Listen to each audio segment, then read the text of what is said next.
Hello, my friend. I want you to imagine sitting in a doctor's office, hearing words you never thought you'd hear. You have cancer. Maybe that's not just imagination for you. Maybe that's exactly where you are right now. And if it is, I want you to know something. You are not alone, not for a single second. Today, we're going to talk about how to find your footing again, how to gather that quiet, unshakable strength inside you, even when the ground beneath you feels like it's crumbling. Now, I won't pretend this is easy. A cancer diagnosis can feel like a storm sweeping through your life, leaving you drenched in fear, confusion, or even anger. But here's what I've learned, both from my own journey and from walking alongside others. The first step to rebuilding isn't about fighting the storm. It's about learning to stand in the rain, to let yourself feel it, so you can begin to find your way forward. So today, we're going to focus on the first of 3 steps to help you do just that. Let's start with the most important thing you can do right now, acknowledging your emotions. You see, when life hands us something as heavy as a cancer diagnosis, our first instinct might be to push the fear away, to put on a brave face for our loved ones, or to numb ourselves with distractions. But here's the truth. Those emotions, they're not weakness. They're wisdom. They're your heart and mind trying to make sense of something enormous. And if you try to bury them, they'll only grow louder. Let me share a story. A dear friend of mine, Martha, was diagnosed with breast cancer last year. At first, she told everyone she was fine. She didn't want to burden her family. But one night, she broke down in her kitchen, sobbing into a cup of tea. And you know what she said to me later? That cry was the first time I felt like I could breathe again. So, how do you start acknowledging these emotions? Let's keep it simple. First, give yourself permission to feel. That's right, permission. You don't need to justify your anger, your sadness, or your fear. You're human. This is hard. If you need to scream into a pillow, do it. If you need to sit in silence and stare at the wall for an hour, that's okay too. There's no right way to process this. Second, find a safe space to let out. For some, that's talking to a trusted friend over a cup of coffee. For others, it's writing in a journal, no filter, no grammar checks, just raw honesty. And if words fail you, try something creative. Paint, garden, knit. One gentleman I know wrote letters to his cancer not to send, just to say, I see you, and you want to find me. And third, ask for help when the weight feels too heavy. This isn't a sign of failure. It's an act of courage. Maybe that means joining a support group where others truly get it. Or perhaps it's sitting with a therapist who can help you untangle the knots in your heart. You don't have to do this alone. Now, I know what some of you might be thinking. But what if I'm not ready? What if I open the floodgates and can't stop? Let me reassure you, this isn't about diving into the deep end all at once. It's about dipping your toes in the water, one small step at a time. Start with 5 minutes a day. Write 1 sentence in a journal. Say one honest thing to a loved one. That's enough. Because here's the beautiful thing. When you acknowledge your emotions, you're not giving in to them. You're honoring them. And in doing that, you're already beginning to reclaim your power. You're saying to yourself, I am here, I am real, and I matter. So take a deep breath with me, in and out. This first step, allowing yourself to feel, is like laying the foundation of a house. It might not look like much yet, but it's what everything else will stand on. And when you're ready, that foundation will hold you as you take the next steps forward. But for now, just focus on this moment. On this breath, on the courage it takes to say, this is hard and I'm still here. We'll talk more about building your support system and finding moments of control in the days ahead. But today, I hope you'll give yourself the gift of grace, of letting the storm rage and knowing, deep down, that you are strong enough to stand in the rain. You know, after we last talked, I found myself thinking about my neighbor, Tom. Tom's a man of few words, retired mechanic, loves his rose bushes, and has a handshake that could crack wallets. When he was diagnosed with prostate cancer, he didn't tell a soul for weeks. Not his kids, not his buddies at the VFW hall. He said to me later, I didn't want to be a burden. Everyone's got their own troubles. But here's the thing. One afternoon, his daughter stopped by unannounced and found him sitting in the dark, staring at the wall. No radio, no TV, just silence. That moment shook him. He realized that by shutting everyone out, he wasn't protecting them. He was isolating himself in the very storm where he needed shelter the most. That's why today we're going to talk about step 2, building your support system. Because here's the truth, no one is meant to walk this path alone. Not you, not Tom, not any of us. And building a support system isn't about leaning on others until you're strong enough. It's about letting them walk beside you so you can all carry the weight together. Now, I know what some of you might be thinking. But I don't want to bother anyone. Or I've always been a strong one, how do I suddenly ask for help? Let me ease your mind. Asking for support isn't a sign of weakness. It's an act of trust. And trust me, the people who love you, they want to be there. They just might not know how. So let's start with the basics. First, identify your circle. This isn't about quantity, it's about quality. Your circle might include family, friends, a neighbor who drops off groceries, or even an online community of folks who truly understand what you're going through. Think of it like building a team. Who's your listener? Your problem solver? Your distraction bringer? Take my friend Linda. When she was going through treatment, her team included her sister, the planner, her best friend, the comedian who made her laugh during chemo, and a nurse from her support group who became her late-night texting buddy. They didn't fix anything, she told me, but they made me feel less alone. Next, be specific about what you need. People often want to help, but don't know how. So give them a roadmap. Instead of saying, I'm fine, try, could you pick up my prescriptions this week? Or would you sit with me during treatment on Tuesday?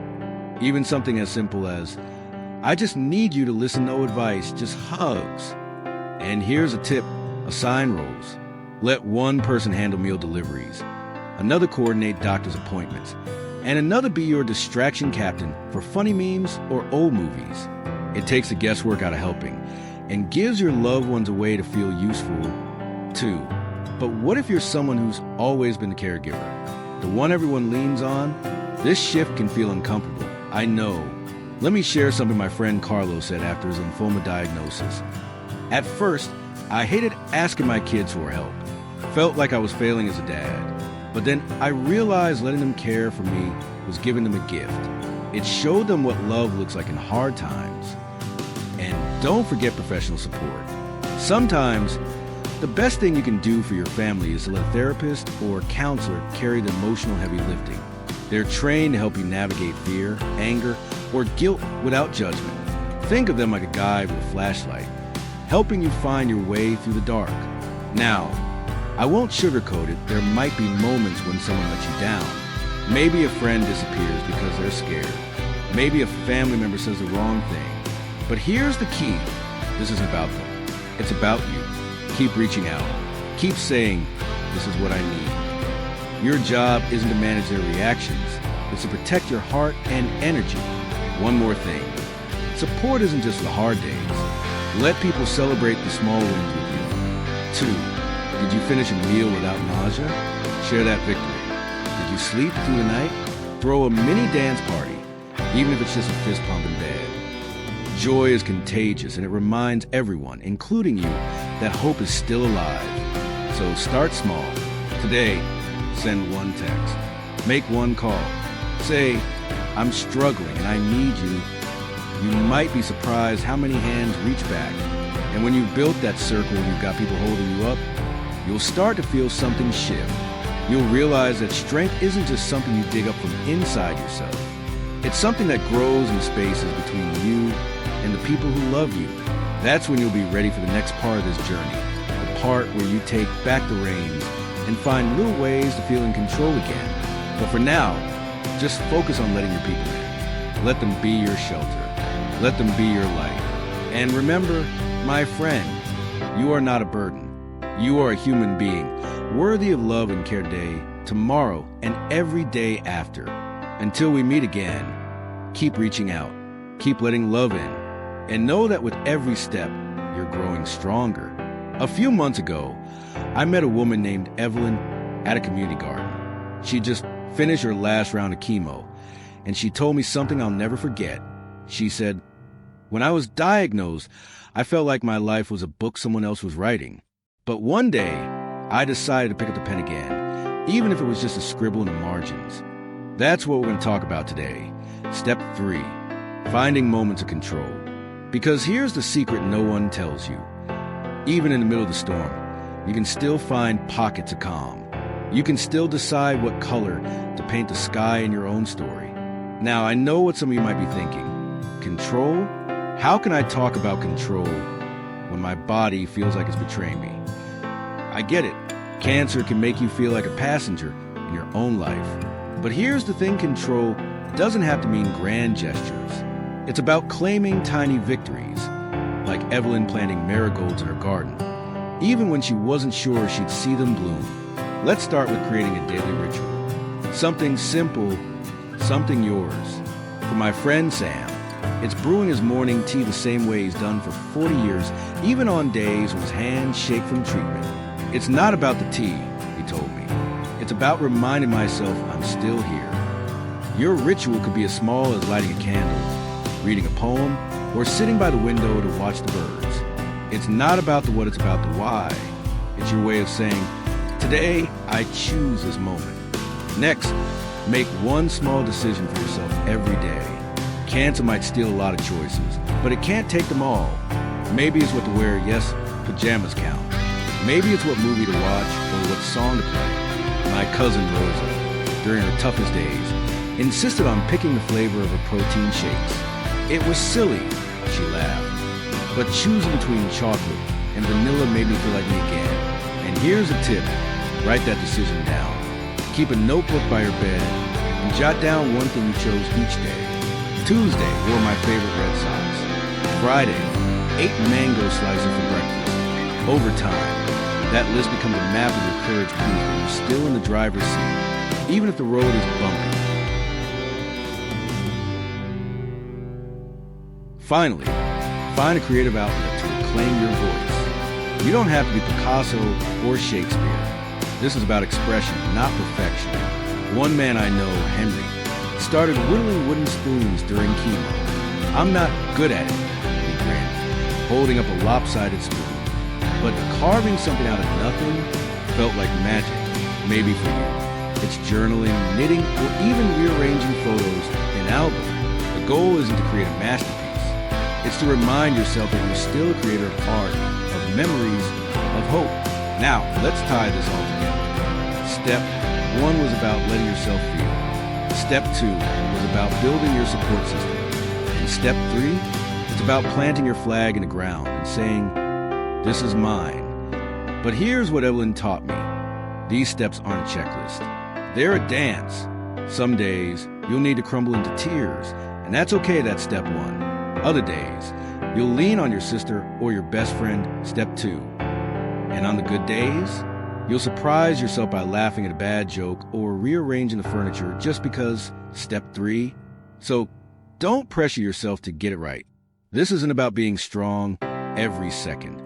It's about being human, messy, resilient, and utterly remarkable. As we wrap up, I want you to picture something with me. Imagine a sunrise after a long, stormy night. The colors are slow to come, but they always do. That's you, my friend. You're the dawn breaking through. Every tear, every honest conversation, every tiny choice you make, it's all part of the light pushing back the dark. Before I go, I'd love to hear from you. In the comments below, share one small victory, a decision you made, a moment you claimed, a marigold you planted. Let's celebrate those flickers of light together. And if this resonated with you, consider subscribing to the channel. We're here to walk with you every step of this journey. Thank you for being here. Remember, no matter how heavy the storm feels, you are never just surviving. You're learning how to bloom in the rain. And that makes you extraordinary.